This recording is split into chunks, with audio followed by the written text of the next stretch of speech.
Now, how do these people present? You know, most people with iron deficiency anemia, if you ask them, I mean, the lay public knows this. You go to the grocery store and you ask the first 10 people you see, what symptom do you have if you have iron deficiency anemia? A lot of people will tell you, tired. Well, you know what? Not necessarily. Because you don't become symptomatic with iron deficiency anemia until your H&H drops to about 30 and 10. And when you hit 30 and 10, that's when the patient comes in and says, I am so tired.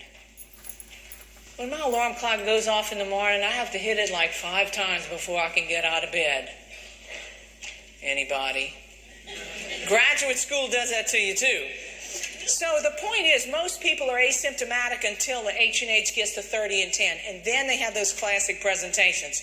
I'm tired. That's how somebody in this room might present, a young or middle adult. Older adults with iron deficiency anemia, this is what they have. They don't say, oh, Emily, when I wake up in the morning, I have to hit my alarm clock 4 or 5. An older adult will tell you, my angina must be getting worse because I'm having more chest pain than I used to have. Emily, my heart failure must be getting worse. I'm more short of breath than I used to be. Or maybe a family member of that patient will tell you, oh, his dementia is getting way worse. Here's what older adults have when they have iron deficiency anemia. They have a worsening of a disease they've already got. That's how an older adult presents. They look differently than a young or middle adult when they present with IDA. So look at the classic presentation. I want you to help walk me through these. So I want to know whether these lab indices go up or go down with iron deficiency anemia. Serum iron, where does the arrow go? Down. The serum ferritin, how much you have in storage? It goes down. MCV with iron deficiency anemia, what is it? Low or down. The MCH, iron deficiency anemia, goes down. The TIBC, total iron binding capacity. When the iron is low, the capacity is elevated. And then finally, the RDW, the variation in size. Iron deficiency anemia is a microcytic anemia. So when you have little donut holes, that's what your red cells look like when you are iron deficient. All of your new red blood cells look like donut holes. And they swim around with the donuts. What's the RDW? The size is greater than 15%, so the RDW is elevated. Exactly. You got it? So when you're iron deficient, you have a microcytic anemia, which means the new red blood cells you make to replace the ones that die look like donut holes. And when they swim around with the donuts, the normal size red cells you made when you weren't iron deficient, the variation in size is greater than 15%. So the RDW is going to be elevated. I'm not feeling in love in this room about RDWs. All right, we got a patient with iron deficiency anemia. How are we going to help them? We're going to do 2 things. We're going to help them know what to eat because certain foods are good, rich sources of iron, and that's what we want them to eat. Popeye is up here because when Popeye got into trouble, what did he reach for? His can of spinach. Spinach is a dark green leafy vegetable, and those are considered to be good sources of iron. All right, so these other things. Excuse me. But here's where you come in. You're going to give them an iron supplement. Now, which one are you going to give? Well, in the United States, there are 3 different iron supplements. There's ferrous fumarate, ferrous gluconate, and ferrous sulfate. The rule of thumb that you got to put in your brain is this one. When I have an iron deficient patient, I must replace them with 150 to 200 milligrams per day of elemental iron. It's just a number you got to put in your brain. 150 to 200 milligrams elemental iron daily while they're deficient. So let's look at what that means. Each of these sources of iron comes as a 325 milligram, let's say, tablet. But they all provide different amounts of elemental iron. So fumarate at 325 milligrams provides 106 milligrams of elemental iron. Ferrous sulfate at 325 milligrams provides 65 milligrams of elemental iron. And the worst source, because it contains the least amount of elemental iron, is ferrous gluconate, because 325 of that provides 33 milligrams of elemental iron. So you have to replace a patient. And you might be sitting there thinking, oh, Amelie, I'm going to that fumarate. I only have to give it twice a day to hit my 200 milligrams. That's not what your colleagues do. Your colleagues give ferrous sulfate. Now, why do you think your colleagues give sulfate when it only provides 65 milligrams in a 325 milligram tablet? You got to take that 3 times a day. Your colleagues do that, and you will too. Here's why. Iron has a reputation, and it's true, for being not something I really want to have. Iron causes GI symptoms, upper GI symptoms, nausea, belches that they don't like, and in the lower GI tract, what do they have? Constipation. So patients don't like to take their iron. If you give them sulfate, you will get the most amount of iron for the fewest side effects. That's why your colleagues give sulfate, and that's why you're going to give it too. So we give sulfate because it's the best tolerated for the most amount of iron. Now, you see that ferrous gluconate? You know, you might tell me you're not real good in math, but I want you to look at that. Ferrous gluconate, you'd have to take 6 times a day. Why do we even have that? We have that for 2 groups of people. One, pregnant patients, right? Pregnant patients, they are poor things, they already having GI trouble. And the other reason we use, or people we use ferrous gluconate in, are people who cannot, no matter what, they cannot even tolerate ferrous sulfate. I can't take that. I cannot take it. We give them gluconate. Now, we know it's going to take a long time to get them back to normal, but we got to give them some iron they can tolerate. You cannot live in a state of iron deficiency, or bad things are going to happen to you down the road. So 150 to 200 milligrams of elemental iron. Recognize that we have different sources of iron, and they provide different amounts of elemental iron. One more point.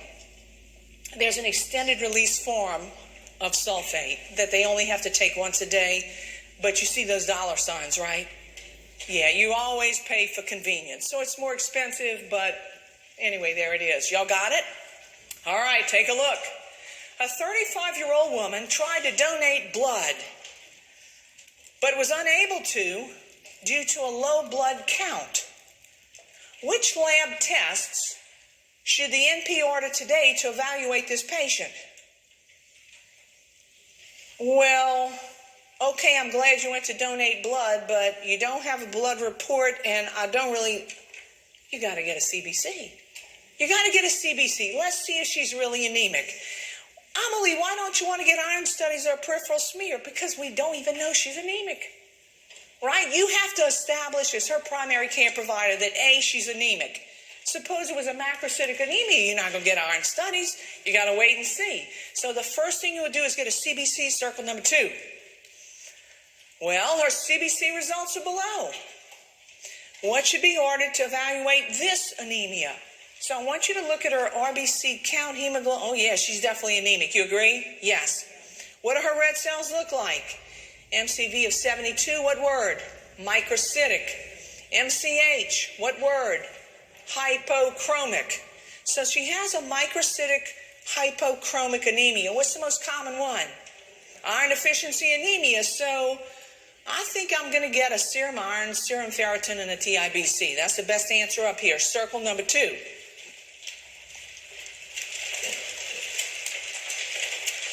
A 35-year-old female was diagnosed today with iron deficiency anemia. The NP is prescribed once daily ferrous sulfate to treat her. Maybe it was extended release. What labs should be ordered when she returns in 4 weeks for a clinic follow-up? Well, we don't need iron studies. We only use that to determine that it was an iron deficiency anemia. What you want to get when she comes back at 4 weeks is just a CBC or just an H&H. We got to make sure that the iron she is taking is causing a rise in her H&H. You got it? So you just get a CBC when she comes back. 4 to 6 months down the road, if she has continued to take her iron, then we'll be thinking, oh, she's probably pretty close to being completely replaced. How long do we replace patients? 4 to 6 months. So down the road, we'll start looking at maybe a serum ferritin, but not at 4 weeks. I know I won't have filled up her supplies yet, right? The first thing we do is correct the anemia. When the anemia is corrected, then the iron they continue to take goes back into storage. So no storage yet, which means no serum ferritin. Just a CBC at 4 weeks. Everybody got it? All right, let's keep going. Here's your next patient. An adolescent female patient complains of fatigue. What else is new? Okay, do you have an adolescent? Oh, Lord. What's the next step with this patient? First of all, I want to know if she's anemic. What's your assessment? Yes, she's anemic. Look at her RBC count, hemoglobin, and crit. They all low. So yes, she's anemic. Let's see what her red cells look like. MCV, what word comes to mind with a 72? Microcytic, right? Look at the MCH, 21.6. Hypochromic. So she has a microcytic hypochromic anemia. The question asks you, what's the next step? You want to get some iron studies? She's an adolescent. You think she's having menses? That's my guess. Let's get some iron studies. It's the most common microcytic hypochromic anemia. So we got iron studies. Well, that didn't help. All of her iron studies are normal. So the normal serum iron level, serum iron is normal, serum ferritin is normal, TIBC is normal. Is she iron deficient?